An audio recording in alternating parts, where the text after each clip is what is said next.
Friends, मैं आपका आपके चैनल द इंस्टीट्यूट एकेडमी में स्वागत करता हूं। आज मैं आपके लिए लूसेंट फिजिक्स से लेक्चर नंबर 10 लेकर आया हूं।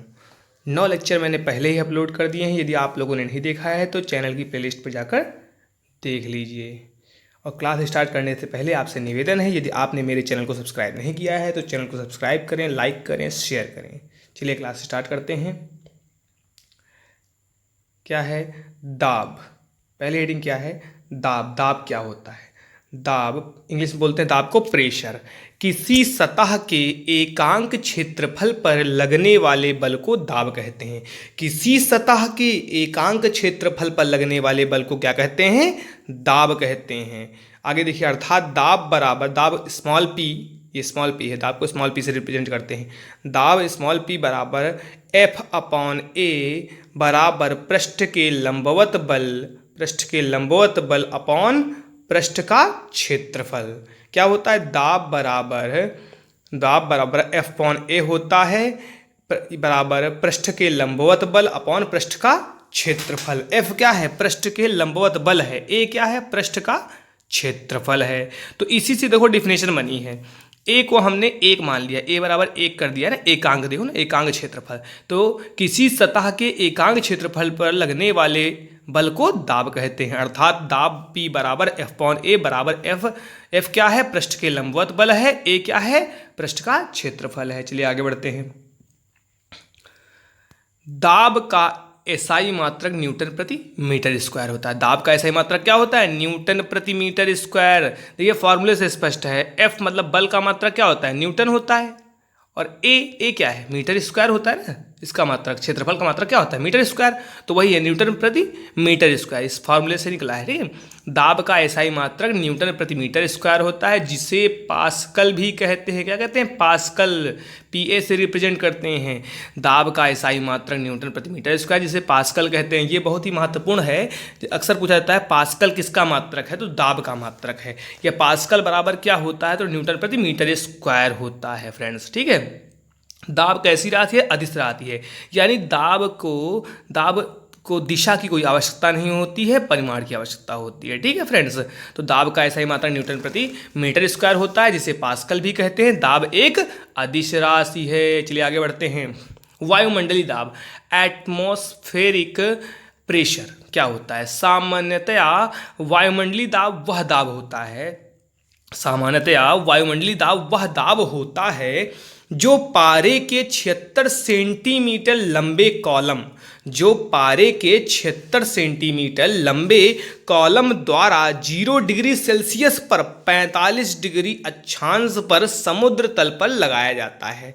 सामान्यतया वायुमंडलीय दाब वह दाब होता है जो पारे के 76 सेंटीमीटर लंबे कॉलम द्वारा 0 डिग्री सेल्सियस पर 45 डिग्री अक्षांश पर समुद्र तल पर लगाया जाता है।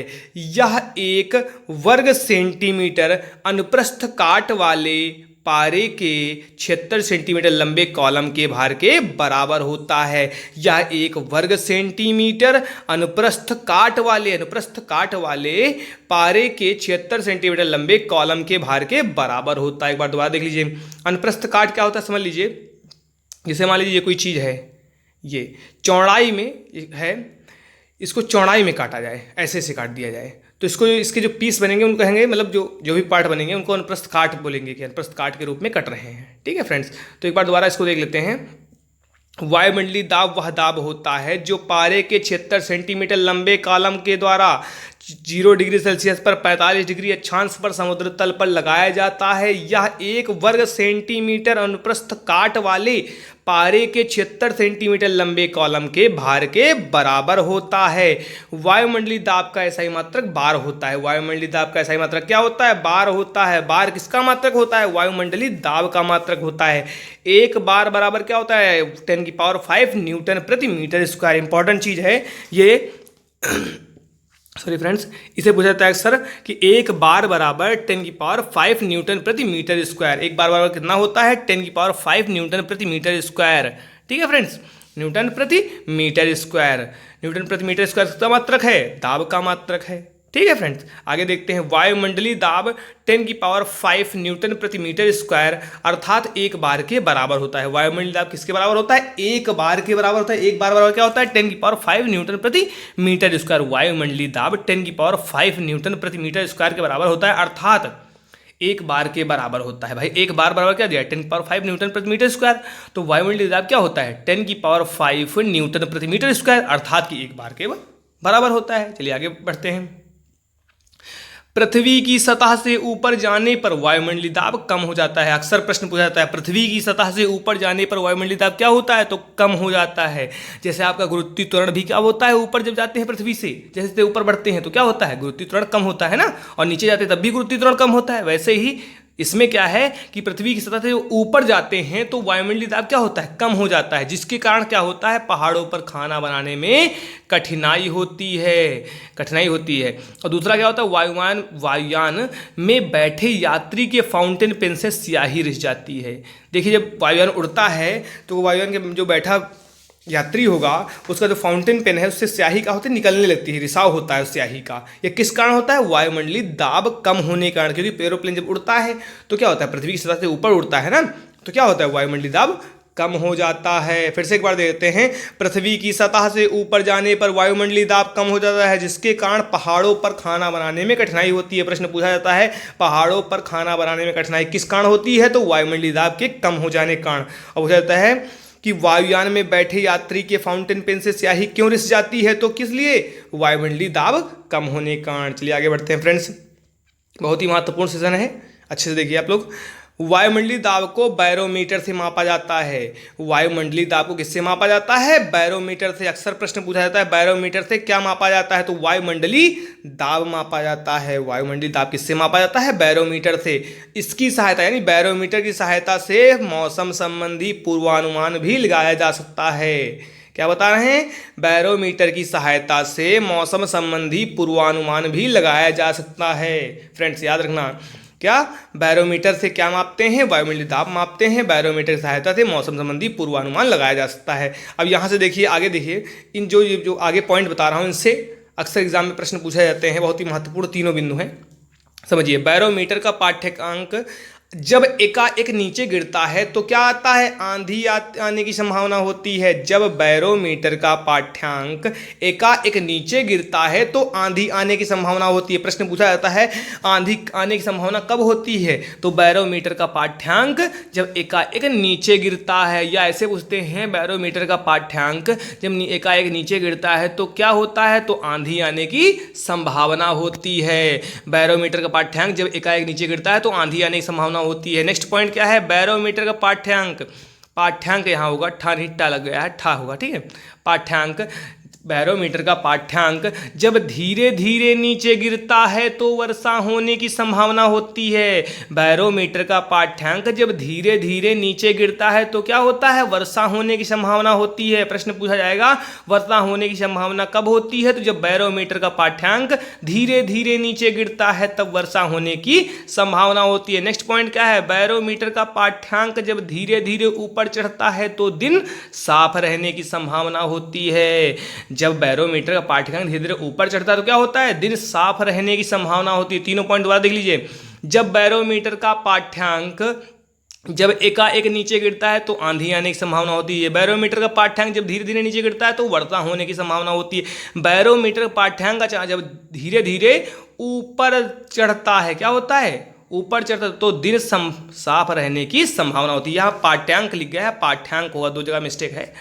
ठीक है फ्रेंड्स, तो ये बहुत ही महत्वपूर्ण तीनों बिंदु हैं, अक्सर एग्जाम में से प्रश्न पूछे जाते हैं। बहुत ही देखिए ट्रिक्स है। आप सोचिए कि इसमें जब ऊपर चढ़ता है तो ऊपर कोई चीज़ चढ़ेगी थोड़ा साफ होगा, दिन नीचे गिरेगा तो सीधी सी बात नीचे गिरने का मतलब कुछ गलत होगा, यानी वर्षा होगी।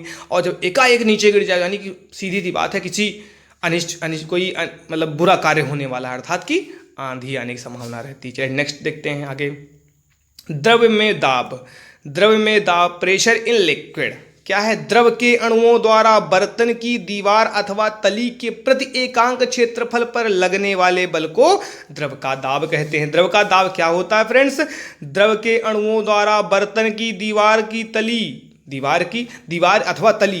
भाई देखो बर्तन की जो दीवार होती है तो तली जो नीचे सरफेस होती है, तली के प्रति एकांक क्षेत्रफल पर लगने वाले बल को द्रव का दाब कहते हैं। द्रव के अणुओं द्वारा बर्तन की दीवार अथवा तली के प्रति एकांक क्षेत्रफल पर लगने वाले बल को क्या कहते हैं? द्रव का दाब कहते हैं। आगे देखते हैं, द्रव के अंदर किसी बिंदु पर द्रव के कारण दाब। द्रव के अंदर किसी बिंदु पर द्रव के कारण दाब द्रव की सतह से उस बिंदु की गहराई h, द्रव के घनत्व d तथा गुरुत्वीकरण g के गुणनफल के बराबर होता है। फिर से देख लो, द्रव के अंदर किसी बिंदु पर द्रव के कारण दाब जो उत्पन्न होता है, द्रव के अंदर किसी बिंदु पर जब द्रव के कारण जो दाब उत्पन्न होता है, द्रव की सतह से उस बिंदु की गहराई h, द्रव के घनत्व मतलब घनापन डेंसिटी, द्रव के घनत्व d तथा गुरुत्वीकरण g के गुणनफल के बराबर होता है। अर्थात स्मॉल p दाब बराबर h into D into G. क्या होता है? p बराबर H D G, h into D into G होता है। ठीक है फ्रेंड्स, आगे बढ़ते हैं।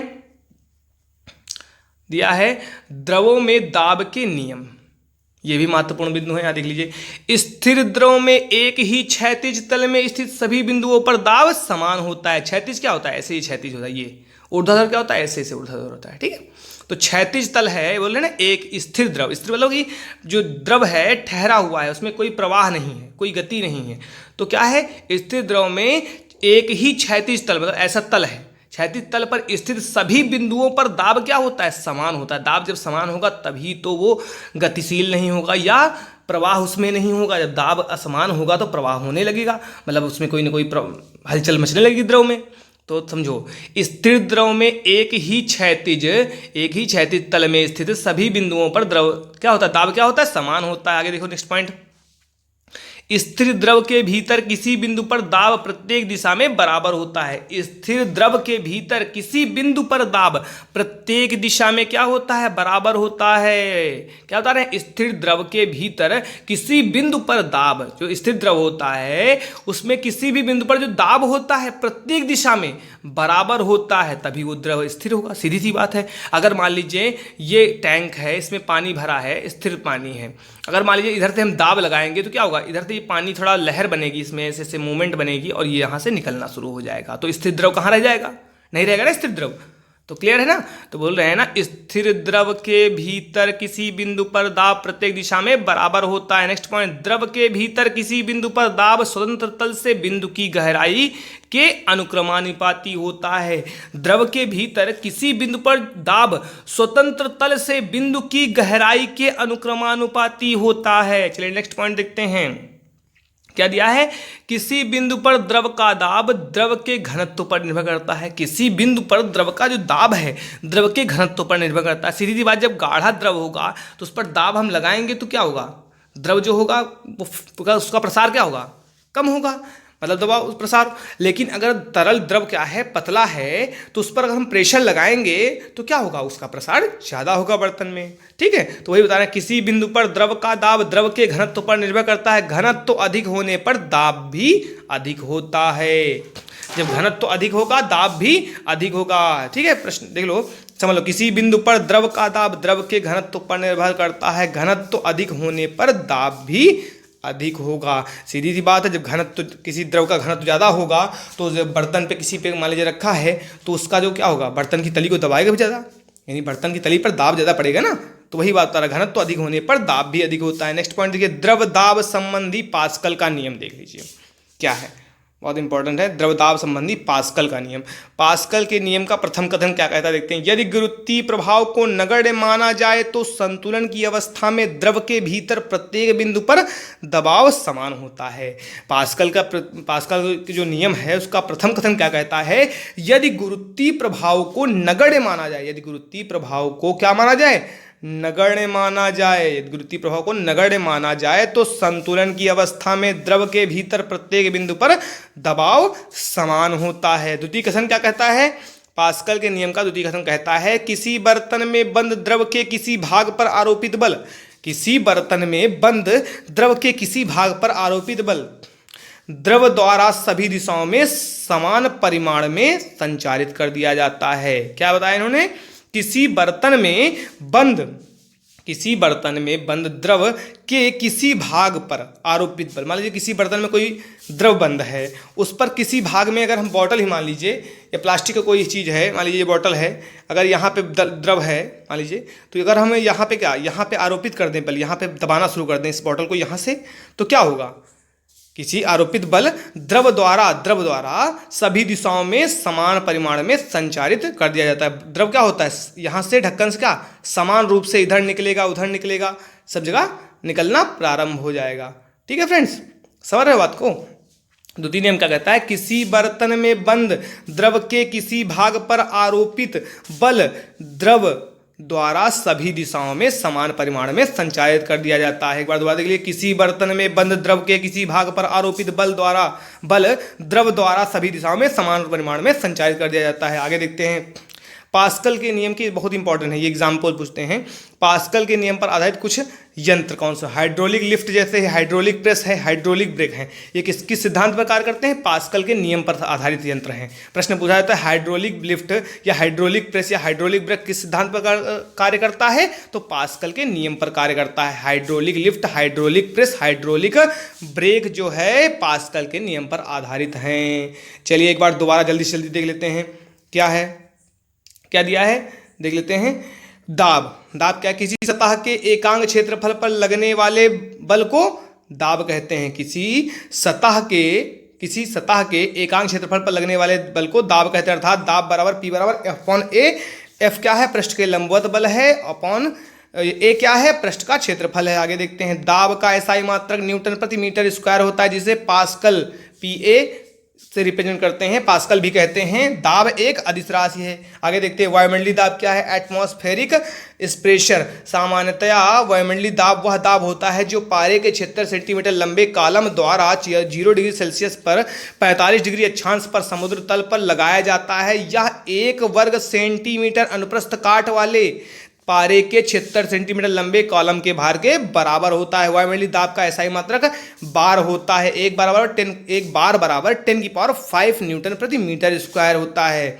आगे देखते हैं, वायुमंडलीय दाब 10⁵ न्यूटन प्रति मीटर स्क्वायर अर्थात एक बार के बराबर होता है। आगे देखते हैं, पृथ्वी की सतह से ऊपर जाने पर वायुमंडलीय दाब क्या हो जाता है, कम हो जाता है, जिसके कारण पहाड़ों पर खाना बनाने में कठिनाई होती है। वायुयान, और नेक्स्ट क्या है, वायुयान में बैठे यात्री के फाउंटेन पेन से स्याही रिस जाती है। आगे देखते हैं, वायुमंडलीय दाब को बैरोमीटर से मापा जाता है। बैरोमीटर की सहायता से मौसम संबंधी पूर्वानुमान भी लगाया जा सकता है। बैरोमीटर का पाठ्यांक जब एकाएक नीचे गिरता है तो आंधी आने की संभावना होती है। बैरोमीटर का पाठ्यांक जब धीरे धीरे नीचे गिरता है तो वर्षा होने की संभावना होती है। बैरोमीटर का पाठ्यांक जब धीरे धीरे ऊपर चढ़ता है तो दिन साफ रहने की संभावना होती है। आगे देखते हैं, द्रव में दाब, प्रेशर इन लिक्विड। द्रव के अणुओं द्वारा बर्तन की दीवार अथवा तली के प्रति एकांक क्षेत्रफल पर लगने वाले बल को द्रव का दाब कहते हैं। अगला देखते हैं, द्रव के अंदर किसी बिंदु पर द्रव के कारण दाब द्रव की सतह से उस बिंदु की गहराई h, द्रव के घनत्व d तथा गुरुत्वीय त्वरण g के गुणनफल के बराबर होता है। अर्थात p दाब बराबर h × d × g।